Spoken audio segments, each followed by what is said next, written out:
মোবাইলের অ্যালার্মটা বাজতেই তাড়াহুড়ো করে বিছানা থেকে উঠে মোবাইলটা হাতে নিয়ে দেখলাম তখন বাজে ঘড়িতে 6টা। যা একদমই ভুলে গেছি 5:30টার অ্যালার্ম দিতে। আজকে তো বাবুর এক্সাম রয়েছে।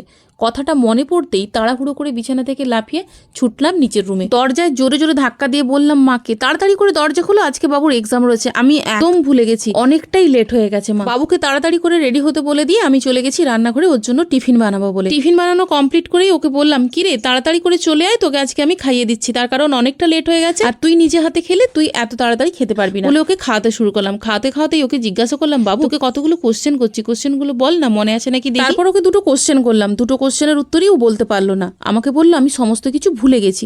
ভুলে গেছি মানে তুই এক্সামে কি লিখবি? তাহলে আজকে কি পরীক্ষা আছে সেটা মনে আছে তো? না, সেটাও আমার মনে নেই। মানেটা কি? তুমিও তো সমস্ত কিছু ভুলে যাও মা। কেন, আমি আবার কি ভুলে গেলাম? কেন, কালকে যে তুমি জিকে পড়াচ্ছিলে গুজরাটের ফেমাস খাবার ধোকলা, ওটা আজকে টিফিনে বানিয়ে দেবে বলেছিলে, সেটা না বানিয়ে তুমি আমাকে শুকনো রুটি চিবোতে দিয়েছো।